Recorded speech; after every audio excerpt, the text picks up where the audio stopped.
Next, I'm going to talk about some specific weaknesses of the performer and how these are going to be improved. While doing notation analysis, I could see that they weren't successful in shooting. Out of 3 2-point shots, they didn't score any and didn't attempt any 3-point shots at all, perhaps because they weren't confident enough in shooting. So it'd be beneficial to try to improve this in order to improve their overall performance. As a player is a small forward, shooting is an important responsibility of theirs, so they need to be able to score 2-point shots as well as 3-point shots and layups. However, I'm going to focus the improvement on shooting 2 and 3-point shots. It is likely that because of their position, they will need to be able to shoot consistently. So to improve their performance, their shooting needs to improve by following a program and doing specific shooting drills. This will last for 6 weeks, and at the end of it, I want them to be able to shoot 8 out of every 10 shots they do during practice from the 3-point line and before the 3-point line, which is 2-point shots. However, to make their target more achievable, I will target them to try to attempt 10 shots in the game situation, a range of 2-point and 3-point shots, as they didn't attempt many, and this needs to improve also. And out of these 10 shots that they attempt in a game situation, they should score 6. As they didn't score any shots in the match I observed, this would be a huge improvement, however still realistic as the target is lower in a game situation, where the opponents are making it harder for them to shoot. The drill I chose would be to improve shooting, both 2-point shots and 3-point shots. The player starts with the ball and dribbles it to the top of the D, or the 3-point line. From here they need to take a shot from the 3-point line in order to practice their 3-point shots.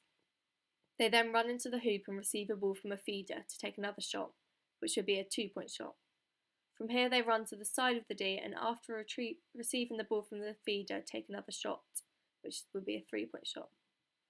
This will ensure that they practice shooting from a variety of places, as in a game situation they could be anywhere when they have an opportunity to shoot. To progress this drill, they can add a defender who, when the player receives the ball to try to shoot, tries to block their shot or get the ball from out of their hands. This will add more pressure to the performers so they can practice their shooting in a way that is more like a game situation. By practicing in a game situation, it will increase their performance success rate during a match, because they will be used to the pressure and other players that can influence their shooting ability. This means it is more likely that they will achieve their target of being able to shoot 6 out of 10 shots in the game situation. The main weakness in the box out and rebound when comparing the performance to the tactical model is that they didn't jump to catch the ball, which is an essential element of their skill because it needs to be retrieved before the opponent can grab it out of their hands. This was because in the execution phase they took too long to run in, partly because they didn't react to the ball rebounding quick enough, and also because they ran in too slowly, so they weren't in the right position to jump and catch the ball. In the game I observed in the numerical model, they didn't successfully perform any rebounds, whereas a more successful player successfully got 4 rebounds. Their target would be to, after 4 weeks, be able to perform 5 successful rebounds in a row when practicing in a setup situation. In a game situation, the target would be to successfully get 5 rebounds throughout the whole match, as this is a significant improvement to not being able to get any, and is similar but a bit more than the experienced player. This will be measured by having a match after the 4 weeks and counting how many times they get the rebounds throughout the whole game. To achieve this, they need to practice drills specific to the box out and rebound in basketball. For example, to start with, they should line up at the top of the D and throw the ball off the backboard so it rebounds off. This can be done in a group as part of the coach's training session or individually to have more practice by themselves.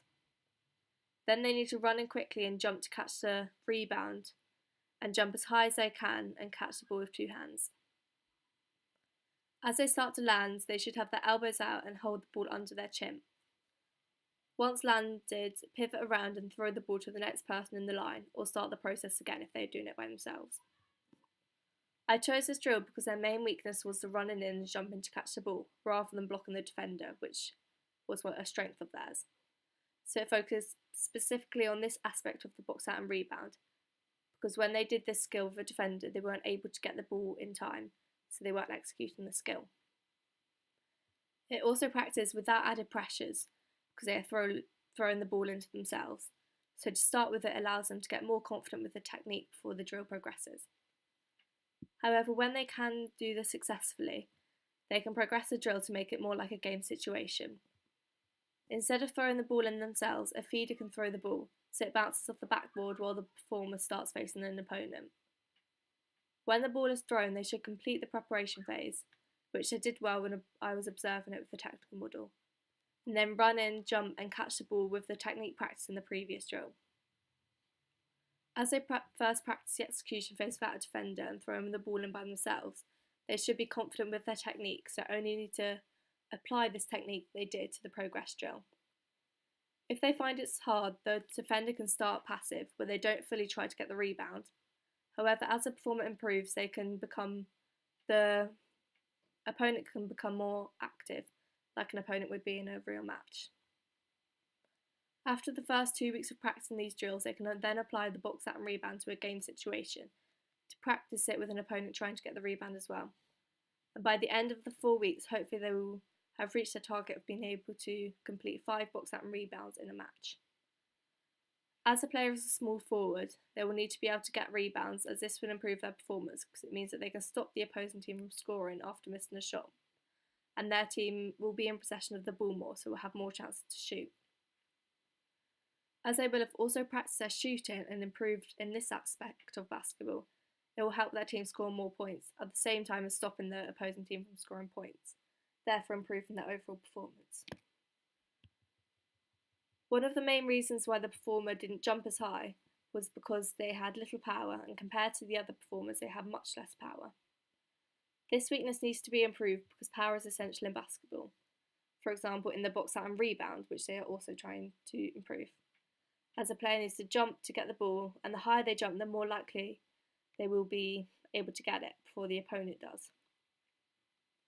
This may also have been a reason why the execution phase of the box out and rebound wasn't successful, because they didn't have the power to jump for the ball. So by improving power, their performance in the box out and rebound will improve.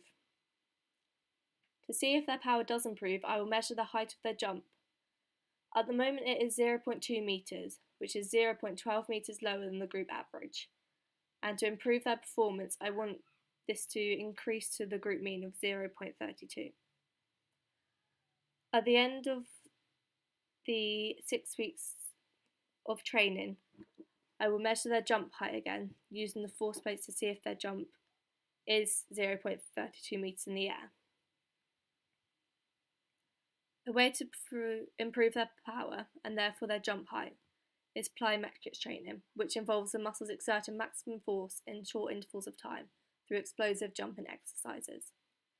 To improve power, I will create a circuit lasting 30 minutes twice a week, in which there will be 12 exercises and each will last for 2 minutes, with 30 seconds rest between each exercise.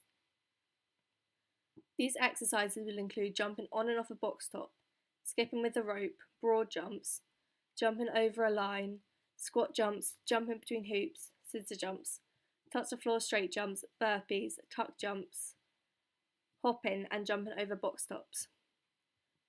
This improves power because it enhances the stretch shorten cycle, which refers to the muscles producing more power in a counter movement jump than a static jump.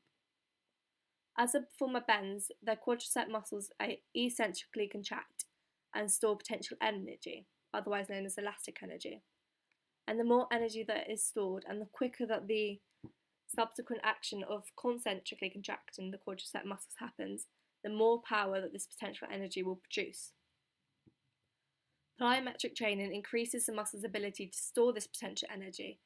So as there is more, it will produce more power in the jump.